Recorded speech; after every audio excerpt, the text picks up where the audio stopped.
देखिए सास बहू की पाठशाला के सारे एपिसोड्स सिर्फ दंगल प्ले ऐप पर। तो अभी सब्सक्राइब करें दंगल प्ले ऐप।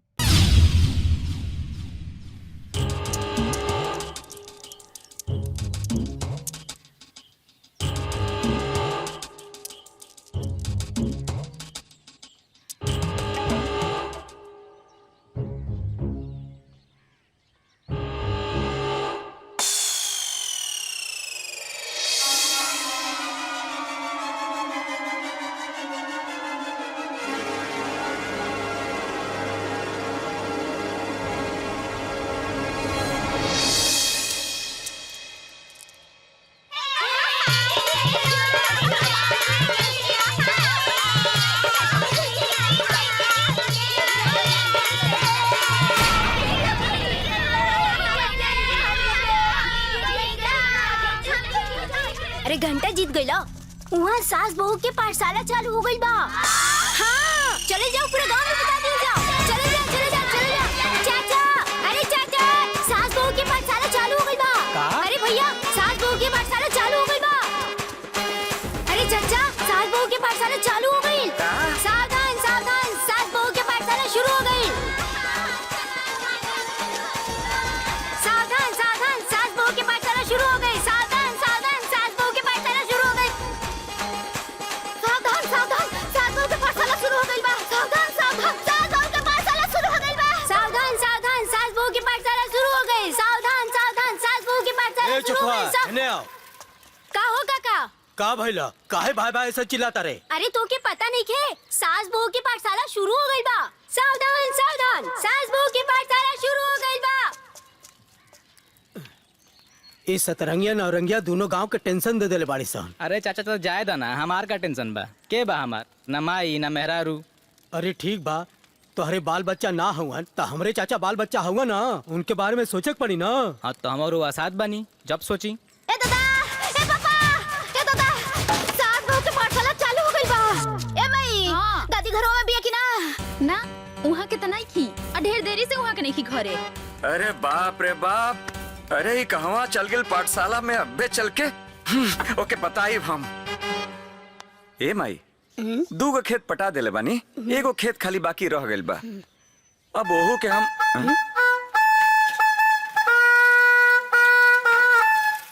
सास बहू के पाठशाला शुरू हो गई। लो, अब फिर सास बहू के ड्रामा चालू हो गए। ड्रामा नहीं खे, बीपत बोल बीपत। रे माई, देखता चिंटुआ के माई बिया कि ना घरे।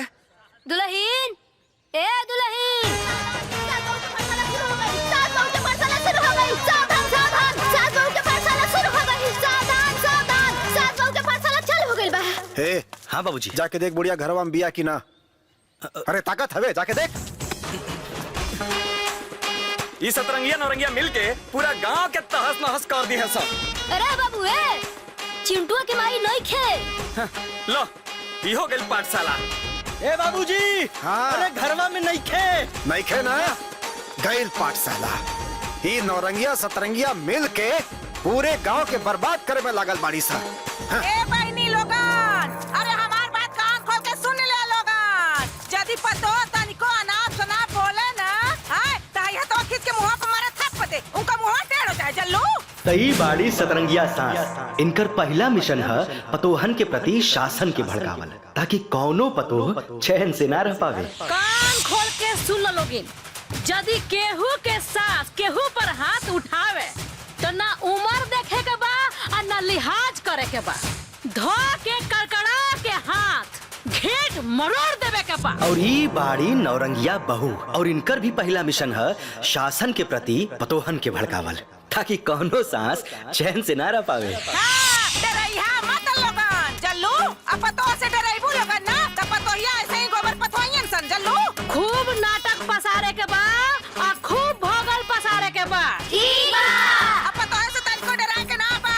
बाल बाल छाल तीनों आजमा के ना पतोहे के दाबी में रखे के बा। हाँ। अगर पतोहिया लड़का के बस में कर ली तो हमनी के का करल जाए है बहन? बोला। बहनी बकलोला रजेबू तो लोगन का हो। अरे हम कहता ना तो लोगन के समझाई हो। पतोहिया लइकवा के कब्जा में कर लेना तो धमकी दा लोगन की। अरे हम फांसी लगा ले, हम जौहर खा के मर जाए तब ना लइकवा डराई बहनी।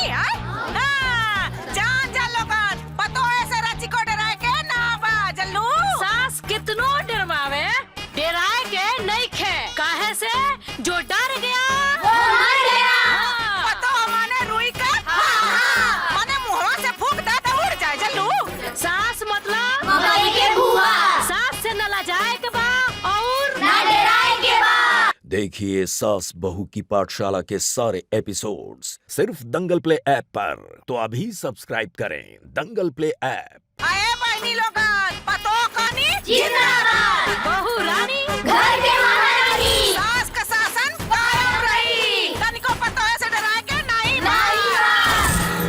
ई दोनों सतरंगी और नौरंगी सास बहू है, रहेली एक के साथ है, एक के घर में, लेकिन दोनों में तनको नहीं पटेला। ये दोनों के पढ़ाई से आप लोगन के अंदाजा हो गई हुई कि ई लोग कौने तरह के पाठशाला चलावताड़ी। सावधान सावधान सास बहू के पाठशाला खत्म हो गई बा।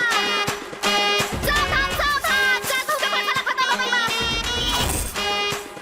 सावधान सावधान सास बहू की पाठशाला खत्म हो गई। सावधान सावधान सास बहू की पाठशाला खत्म हो गई। सावधान सावधान सास बहू की पाठशाला खत्म हो गई। आवे दी बुढ़िया के आज घर में हुरकंडो हो के रही। अरे काहे तू टेंशन लेता रू? हैं? तनका आराम से, वो हमार माई है, ओकरा के हम समझा दे। चुप रही रहुआ। आज उनकर पाठशाला में के मिलल सबरी ज्ञान निकालिए के दम लेही। ए माई करे हौ देख हौ देख हौ देख हौ देख दादी आ गई।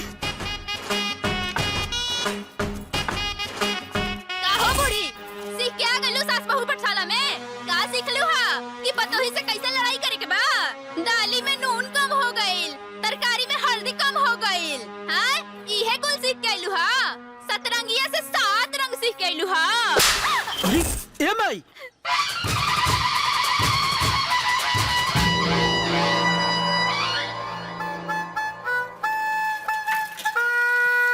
सास बहू के पाठशाला खत्म हो गई। हाँ घर के सारा काम काज छोड़ के अब बड़ी पाठशाला गिरी करत फिरत बाड़ी। ये माई का रे? आ जाई तक का करबे? ओकर हाथ पैर तोड़ के अघरवा में बैठा दे। ए मैटर पर हम तहरा साथे बानी। ठीक बा। हौ देख आ गईली महारानी। का रे कहाँ से आ रहल बाड़ू? गुलछर्रा उड़ा के नौरंगिया के साथे मिल के नैन मटक्का करत फिरत बाड़ू? हैं? केकरा से पूछ के? ना केहू से पूछे के न जांचे के, जब मन करता मुंह उठा के चल देता रू। ले आज तो तोरा के हम मार के। अरे बुढ़िया तू ढेर बोलता रे। आज तोरा के बतावता नहीं तो रुक तोरा के। का रे बुढ़िया तोहर हाथ तोड़ के तोहर हाथ में दे दे और जवन टपर टपर बोलत ताड़ू ना उ सब बोलल निकाल दे। अब तोहर शासन ना चली। सारे चोर रहे, पापी सारे। तोहरा मटका ही झाड़ दे, मटका कल के तोप दे सारा कोना जवन तू बहुत बोला था बार बार तो का हम बताई थे। बताओ भैया, तो हर मेहरारू हमरा माई के पता नहीं क्या पढ़ा लिखा देले बिया, घरे हमरे मेहरारू साथे बवाल मचा के रख देले बिया। ई बात ठीक नहीं खे। हाँ हमरो मेहरारू दिन रात तोरे मेहरारू के संगे खेतानी करतिया। ई बात ठीक नहीं खे। कुल बुझाता नहीं सारा हम। तार रेडियो कौन स्टेशन पकड़ो तो हमके ना मालूम। हाँ सारे हमरे सीधी सादी मेहरारू के बदनाम करता रे, हमारा दुश्मन लोगों से मिलके रे। फुटानी भाई अपना मेहरारू के समझा दो। का जाने कौन पाठ हमारे मेहरारू के पढ़ल बिया कि हमार मेहरारू हमारा माई के मार के हाथ तोड़ देले बिया। ये ठीक बात नहीं खे। अरे बाप रे बाप, इतना जोर से मरले बिया कि हमार हाथ उठत नहीं खे। ए फुटानी चाचा, तोहरा मेहरारू के चक्कर में हमने के मेहरारू बिगड़ गल बिया, समझला? हाँ। ठीक नहीं क्या होत बता देता नहीं। ए सिपाही भाई हम सब बुझातानी, तू ककरो कंधा पे चढ़ के बंदूक चलावताड़ा। ये सब हमारा दुश्मन के चाल है। बतावा हमार गाय जैसन मेहरारू के तू लोग बदनाम करे के साजिश रचताड़ा। सारे ए मोटका बाबूजी दुश्मन के का कहले हरे? अरे दुश्मन नंबर 1 हमार मोटका बाप। सारे दुश्मन रुका पता बताइए भाई। हम कहा था बाबूजी फाड़ दे। अरे तो के का कर ज्यादा बोला जी बता दे थाई। चुप सारे। का हो गइल? अरे का भइल जी? हां आ बाबू अब हमरा के पता चलल कि दोनों जने के षड्यंत्र चल रहल बा। अच्छा आ तू सारे हमारे पीछे सारे साजिश रचत तोरा आ तोहर मेहरारू। अरे बाबूजी चुप करी। हां रउआ अम्मा जी मिल के पूरा गांव में का गुल खिलाओ तनी हमरा सब मालूम है। अरे छुट्टी देख का बोल भी रे? हां तेरे मुंह पर बाबूजी अपना मेहरारू हमरा माई के समझाला। अच्छा करत है ठीक ना होई। अच्छा अगर पतो है इज्जत से बात कर। अरे इज्जतदार मत हो के चाहिए। आई ला बड़ा बोलने वाला तो हूं। बुढ़ियो अरे पूरा गांव तेरा पर थुकता हो, पूरा गांव हमारे पर गांव का थुकी तोरे उतरता ही गांव तो के छुके लगल। आई लो बोले तू है। देखिए सास बहू की पाठशाला के सारे एपिसोड्स सिर्फ दंगल प्ले ऐप पर। तो अभी सब्सक्राइब करें दंगल प्ले ऐप।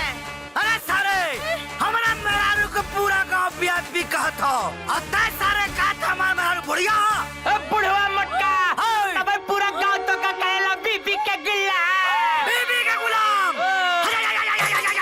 ये देखा बुढ़वा पगला गई।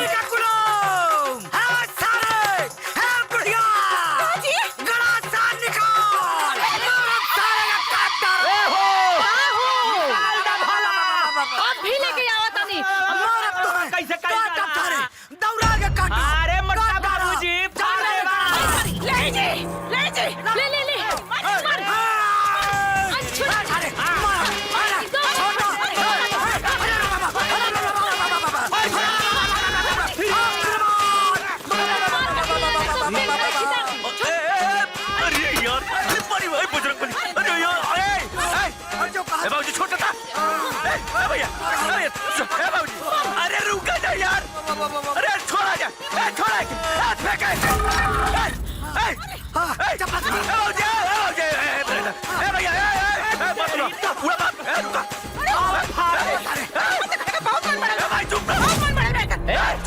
माई के देखा है तनी गर्मी बा। अरे चुप रहा, अरे गोला का तनी चुप। ए बाबूजी तो बस चुप। अरे हम बुढ़ा चुप कराई। चलो तो बराबर वाले बाड़ी। शांत। अरे यार चुप रह जा।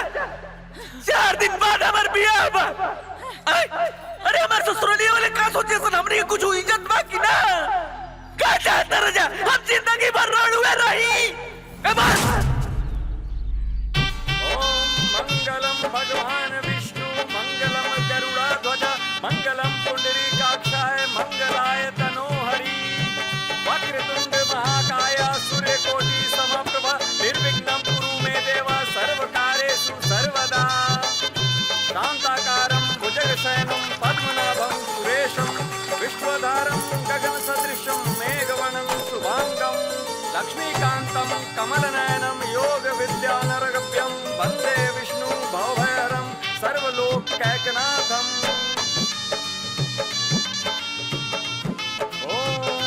हरिः गणानां त्वा गणपतिगुं हवामहे प्रियनां त्वा प्रियपतिगुं हवामहे निधिनां त्वा निधिपतिगुं हवामहे। ॐ भूर्भुवस्सुवः तत्सवितुर्वरेण्यं भर्गो देवस्य धीमहि धियो यो नः प्रचोदयात्।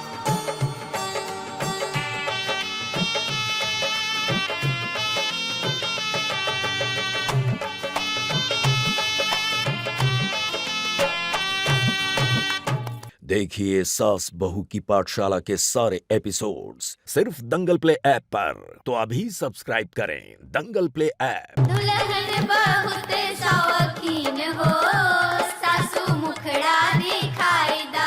दुल्हन बहुत शौकीन हो सासू मुखड़ा दिखाई दा। टिकवा के होई बहुचार हो सासू परछन कराई दा। परछन कराई दा सासू परछन कराई। ए बहन तनी हटाओ। चावर लोगन ये लिया लोगन बड़ा। सासू परछन कराय दा दुल्हन बड़ी शौकीन हो। अरे बहनी हम अपने पतोहिया का मुंह तो देख लई। ए दुल्हन जानता रू, अरे जन बड़की पतोहिया बिया नु, अरे वो बड़ी कलीन बिया जल्लू। अरे वो हमरे बस में कबो ना रहेला। अरे हमनी सास पतो में ना तनिको ना जमेला, 36 का आंकड़ा रहेला। अरे तो आशा बिया ना, अरे आशा में काम करेले। गांव भर घूम घूम के ना कुल पतोहन के सिखा पढ़ा के चढ़ा देले बिया। अरे कुल पतो सास में गांव में बड़ी झगड़ा करावेले जल्लू। अरे हम बोली ला ना तो दोनों परानी ना हमरा से लड़ जाले सन। होशियार रही है जल्लू, बड़ी चढ़बाक है नौरंगिया। हाँ ठीक बा। हाँ। अरे हमार पतो तो बड़ी सुंदर बिया है, लाखों में एक बिया। अच्छा सुन। सासू परछन कराई दा। परछन कराई दा सासू परछन कराई दा। परछन कराई दा सासू परछन कराई दा। चुड़िया के होई परछन हो सासू परछन कराई दा। आ गई महारानी।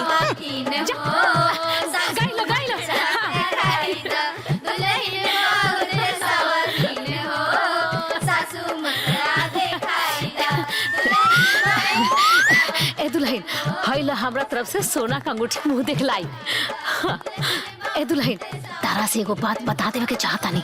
भले हमने के सास पतो हई सन, बाकी पटरी जमेला ना। ये बुढ़िया इतना खचड़िया कि पूरा गांव के नो शासन के भड़का देले बिया। अरे पूरा गांव में सास पतो में कारफू लागल बा।